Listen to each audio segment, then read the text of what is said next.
Hey PB homies, J-War here with another video. So I want to show you guys the endgame version of my accuracy stacking Juggernaut. Let's play a few clips here while I'm talking of a little showcase of the build, and it's turned out pretty good. As you can see, it kind of just deletes the endgame for the most part. It is really tanky. One thing I want to go over is the defenses on it. It has so many defensive layers, it's actually insane. It has Fortify. It has endurance charges. We have about 70k armor, actually upwards to like 75k. We have elemental damage, or armor applies to elemental damage with Juggernaut. We have physical life regen. We have about 1200 base life regen without the physical damage applies or causes life regen from the Juggernaut ascendancy. We also have 100% spell suppression, right? So the build is insanely tanky. The one thing it is with the downside is we have like a little bit of an arch nemesis with, no pun intended here, with Mana Siphoner. Mana Siphoner does kind of brick the build if you run into that into maps. In tier 16s, it's not really that big a deal, but if you run into it in like wave 25 plus Simulacrum, yeah, it could be a little bit of a problem. But other than that, the build is pretty insane. And here I'm showing Cyrus footage, and in a second, yeah, check this out. Yeah, just tanks the Cyrus beam. Easy. Not the death beam obviously, but that one does quite a lot of damage as well, and as you can see, it really didn't do anything to us. So really tanky, and you can see the damage is about 25 million, I think. This is the Ashes of the Stars version, which is an upgrade I've made since the last version, and really all that does is it makes it really tanky, right? It does about the same damage, maybe a little bit less, but it's insanely tanky now as we have Fortify along with a lot more armor and a couple other things. So this, what you're looking at now, is a showcase of a wave 30 Simulacrum, and it's pretty impressive. We're going to kill Omniphobia and Kosis here in a second, and then we will, yeah, let me just show you what this looks like. So I was trying to do like a full clean wave 30 Simulacrum yesterday. Unfortunately, we weren't able to get like a full clean run, so it can do Simulacrums, but yeah, I would be lying if I said it got through deathless every time.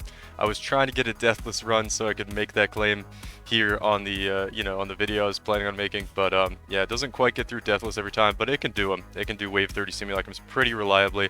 You're almost guaranteed to get through to wave 30 every time unless you run into like a Mana Siphoner or some really bad mods late into the Simulacrum. So we're just going to clean up here. We basically 1v2'd Kosis and Omniphobia there in a wave 30, so pretty cool. The build's insanely tanky, and it's only about, I'd say right now, it's about 50 divines. The rings are kind of getting more expensive to get the base rings.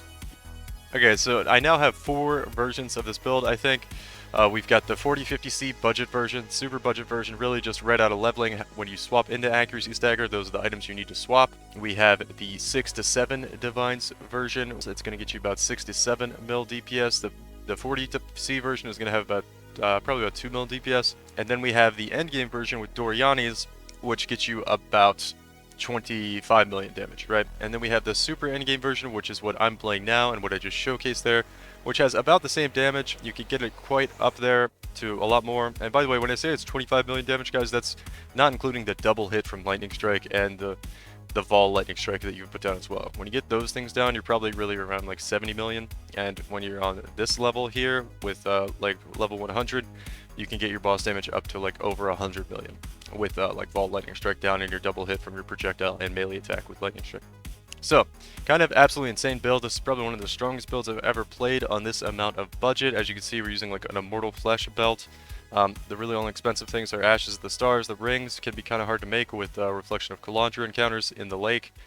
And then the Doryani's prototype, and everything else is pretty cheap. Watcher's Eye, you know, you don't really need this.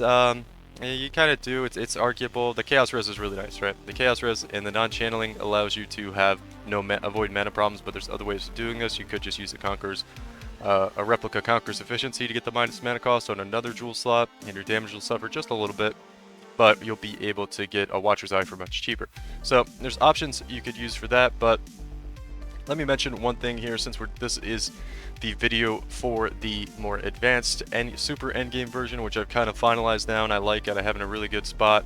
So the swap basically from the Doryani's version into the super endgame Doryani's version just allows us to free up a lot of points in the tree, right? Because Ashes of the Stars, normally we would have to either anoint Charisma or just take some points over here now at Free Spar Anointment.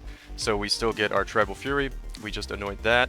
And we also are able to get Fortify and spend some points on Fortify. And we're also able to come over here and get an Exorable, which gives us Endurance Charge Generation. Now, another thing I should mention, since we're getting Endurance Charge Generation, well, some of you might be wondering, well, you're a Juggernaut, why don't you have Endurance Charge Generation? Well, we've decided to take out Unflinching, and shout out to my homie Batty, who kind of suggested this to me. And at first I was like, no Endurance Charges on Juggernaut. I was like, that sounds kind of troll.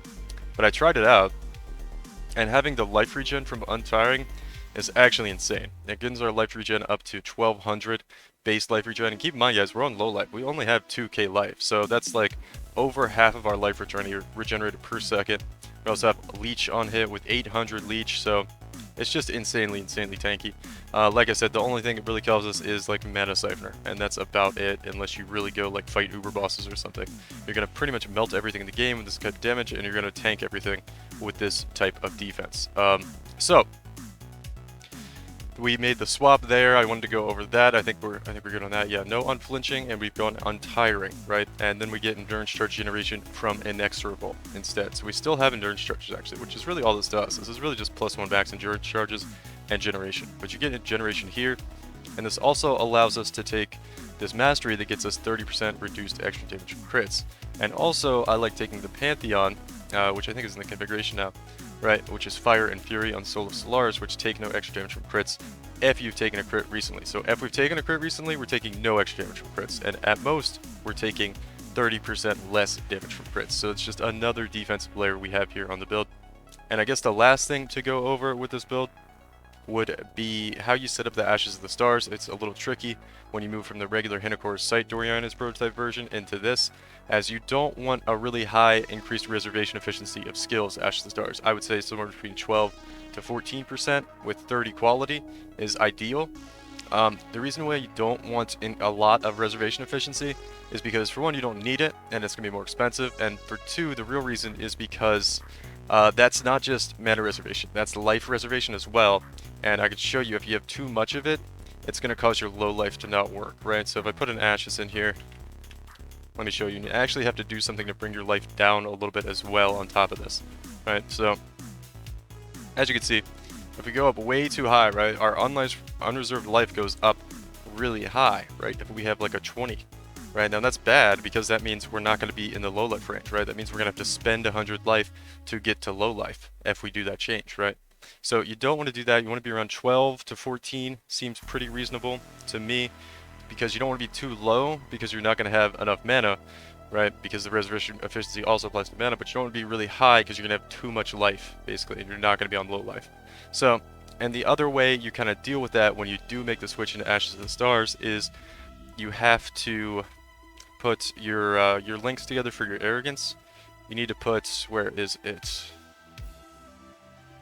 Oh yeah, Precision and Warbanner have to be linked with Arrogance and level 21. And you also need to put an Enhance here. Now the Enhance does the cost and reservation multiplier on Enhance, makes them cost more life because you want them to cost more life, because if they don't, right, you're not going to be on 50% reserved life and you're not going to be low life, right? You're going to be at 55. So you're not going to do damage until you spend 5% more life, which we don't want, right? So make sure you have Enhance in there with Precision and Warbender to bring your life down more. And the other thing you're going to have to do to make this work is you're going to have to lower the level of the Arrogance linked to Vitality and Clarity, right? And if you notice here, you can see the life changing as I bring the level down. So just play with this, and if you guys don't know the vendor recipe, to D-level a gem is just 1 orb of Scouring, and the gem to the vendor, and it'll D-level it 1 level. So if you need to bring down your level of Arrogance, you can just do it that way. Just make sure it's not corrupted, so you can always do this if you need to, if you make adjustments to your life pool.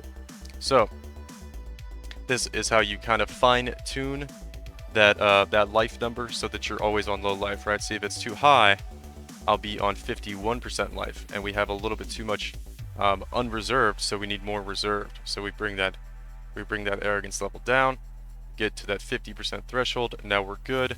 Now I could actually uncheck this "Are you on low life" box, because we're naturally just on low life. Like, see, if it goes too high, just to really press home the point here, If it goes too high, our damage goes away, right? We have too much life. We're not on low life anymore, right? We'll have to spend life, which you can do, and it's not that bad to be a little tiny bit over. But if you want to really just always make sure you're doing damage and never in that threshold where you're not on low life, just take the gem level down a little bit here, and you'll be good.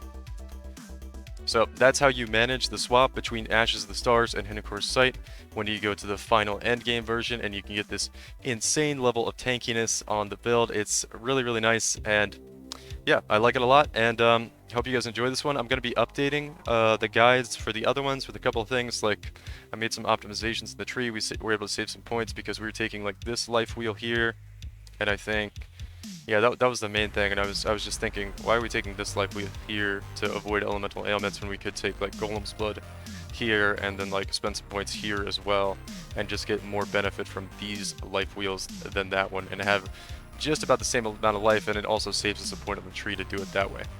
So I made a slight optimization there with the tree, and then just kind of put it at level 100 to show you guys what it would look like in the super optimized endgame version. Another thing to mention, guys, the belt slot is basically free. Immortal Flesh gives us a lot of stuff, but you could put a Headhunter in here if you want, you could put a Mage Blood in here if you want. It doesn't really affect the build too much. You may have to account for that minus res on the Immortal Flesh to get your lightning resist to -200. But you could do that easily in another place. You could get a little bit better rings or something. So yeah, you could even use the Thread of Hope to bring it down if you want. So yeah, I think that just about covers everything I wanted to talk about with the build. There's not too many changes, but really that Ashes of the Stars change I wanted to go over. And yeah, that pretty much does it. I hope you guys are enjoying the build. I hope you're enjoying the patch. I know there's a lot going on, but you know, try to enjoy things as much as you can. It's still PoE at the end of the day, and I've been having a lot of fun min-maxing this build. So I think that does it, and thanks for watching, guys.